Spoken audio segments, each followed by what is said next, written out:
you really have to dig deep and really care about yourself again, because there's some part of you who's let that go along that way. Maybe you're bottom of the pile, you're not looking after yourself a little bit. This is a whisper from your body to you to try and get you back on track again. You are as entitled to be here with hair or no hair. So try and give yourself that grace to care about yourself enough, because if you stay down too long, it's really, really hard to kick the bank of the river and kind of swim back up for breath.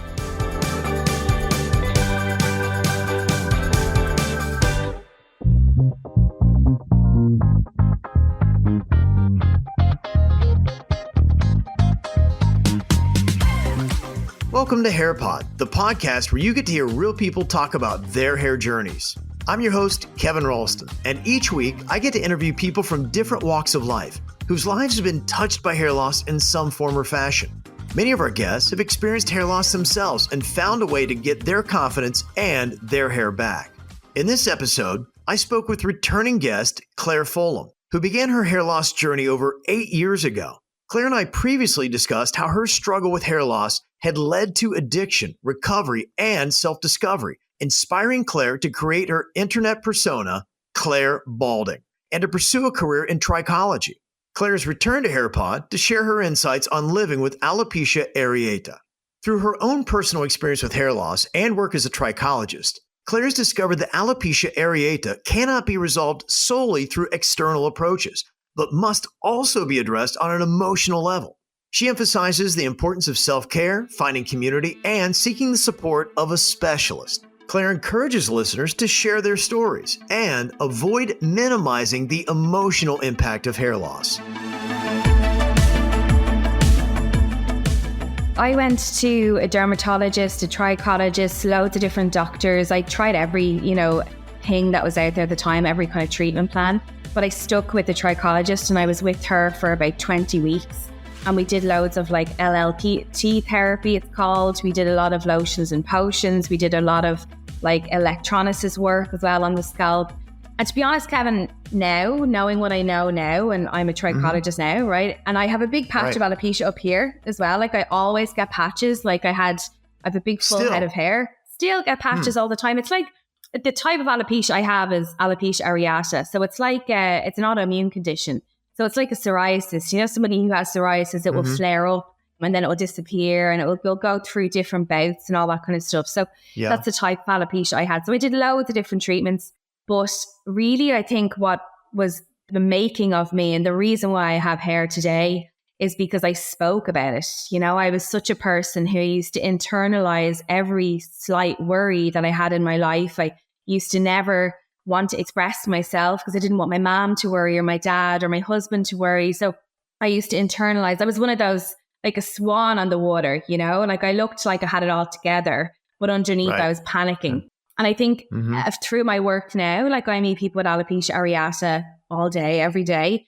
And it's always the same type of personality. It's always people who take on a lot from other people. They're the friend of everybody, you'll take your shirt off your back, like that kind of personality. And, it's funny how now I, can see that, okay, the lotions and potions and the laser light therapy could have helped. Of course it does, because it will bring blood up to the follicle and that will encourage hair growth. But actually what it was taking that hour every week for myself. So every Wednesday, I used to go into the clinic. So I used to have to leave work half an hour early and I used to get the bus in and I used to listen to my music and I used to go into the clinic and then I used to come home. And it gave me that like sense of control. Does that make sense? It gave me this kind of, right, okay, I've no hair now, but what am I going to do to try and help myself with that? So, or I washed my hair with the shampoo they told me to. I did this, I did that. So it was a level of a plan, and the power of a plan is so, so important for people that are going through something which is so unpredictable. So I think like that was really, really important that I kind of had something to do. Does that make sense at all? Like I had something to do every week, which, I speak to my patients about all the time, There's so much, and even, that was 8 years ago. There's so much more therapies out there that we know of now that we can help people with. But I really believe that no lotion or potion, no vitamin, no stress relieving therapy will stop an autoimmune condition. You have to learn how to work alongside that a little bit. And I always say now, like when I get a patch, like I have one up here now, there's little hairs growing out of it. Thank God it's there about 8-9 weeks now. It's like a whisper from my body. It's like, Claire, it's like, be careful. It's an autoimmune condition. So like you've got loads of different systems in your body, right? So the ones that we're going to talk about now are like your nervous system and your immune system. So your nervous system is the one that controls all of your emotions. Okay. So when you are physically stressed or emotionally stressed, she'll whack her sister because that's what sisters do. Okay. So your immune system then goes up and up and up and up. So she goes off on one, and all along this invisible ladder here, there will be different rungs, which some people with autoimmune conditions, you know, that like little switch will be kind of gone off and it will keep going back there. So when I ever get stressed, one of the first things to go is my hair. So it's an autoimmune condition that I can slightly control, but not always control, you know, depending on what's going on in my life. I know for me, it's when I'm not really taking care of myself, when I'm bottom of the list, which happens as parents, doesn't it? Right. And as a business owner, like you're always bottom of the list. I take on too much all the time, you know, and it's a different type of stress now because I have so many people to provide for, you know. It's not like it's just me and the kids and my husband anymore. I have other people's families that I need to look after as well. So that different type of pressure and stress. I know that I wasn't looking after myself about 3 months ago, and now this is the result of that. Alopecia areata doesn't just go away. Stress management is key for living with any kind of autoimmune disorder, but it's not a fix-all. At the same time, external treatments alone are not enough to prevent flare-ups. Managing stress, scalp maintenance, and creating a plan for ongoing care can make a huge difference. I think a lot of people, again, this is a common thread that I see through people with alopecia, is that they don't have very many boundaries. You know, they don't have very many, they're people, no problem, hairs on the ground. So that kind of way. Wow. It's such a personality type, it sounds like. Such a personality type. And it really only happens to people as well that have a lot of hair. Like you would never see somebody, you'd rarely see somebody with alopecia areata who has fine hair. They have big hair. It's like your body knows what to pick. Does that make sense? That Claire can survive without this patch of hair, you know? But yeah, like I suppose what I do is I listen now and I get stuff off my chest because I used to kind of internalize a lot and I used to not speak about things.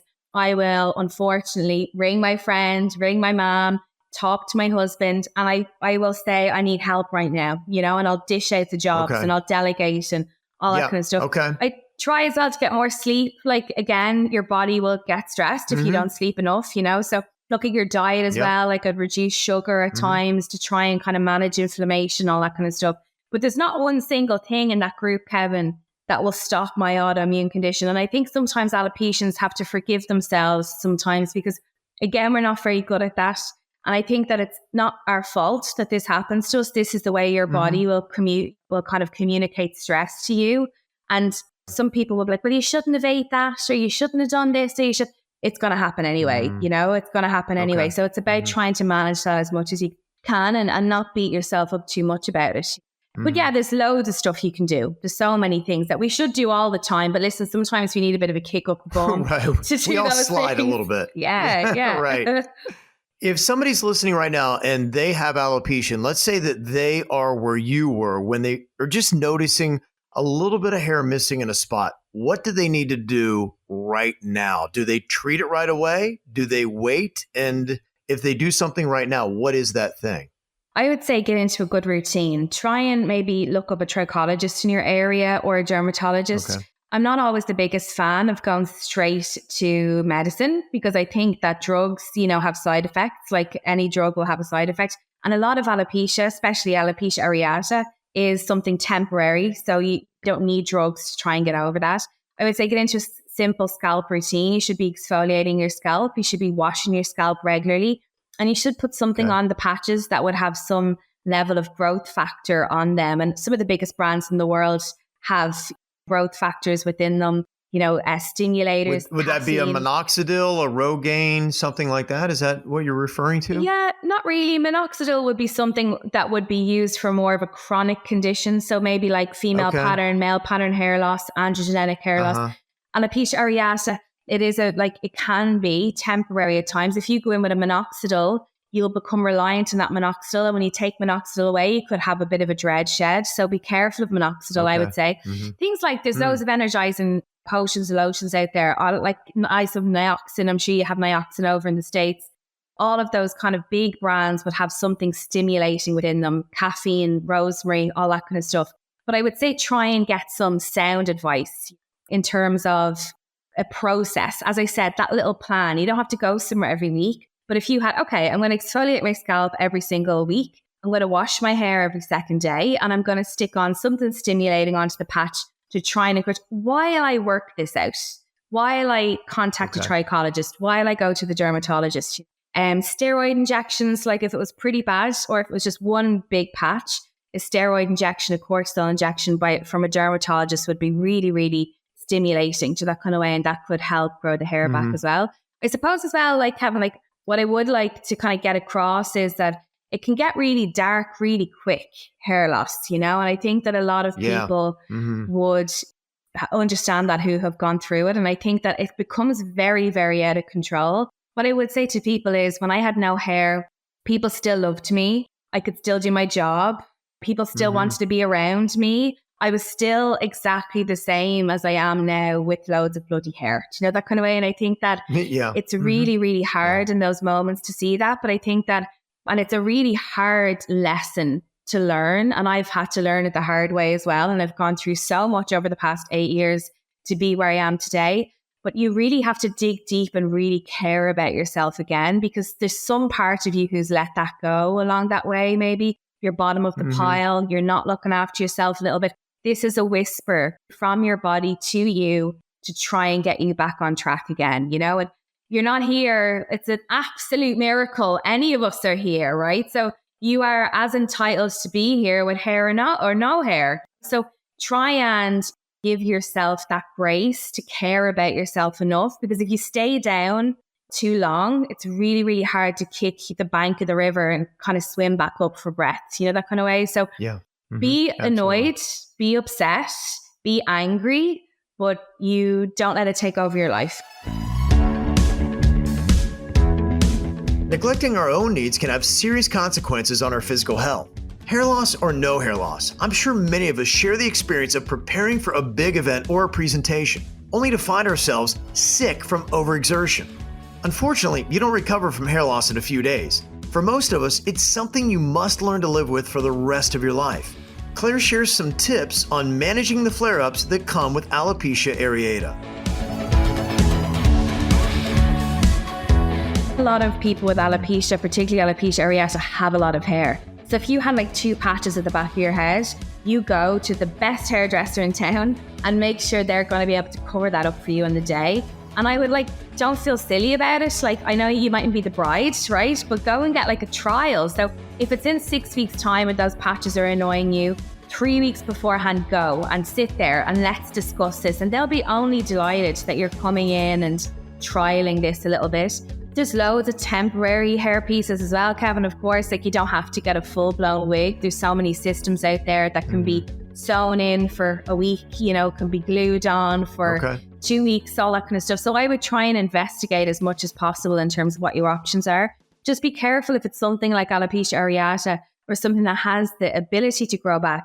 Anything that you put on there, it's really difficult sometimes for that hair to grow underneath. Does that make sense? So I always say to people, when you're out in the garden and you've got your little flower or your little watering can and you put the watering can down on the grass and then you forget about it. And 2 nights later you come and you take the watering can off that patch of grass, right? And what that grass looks like.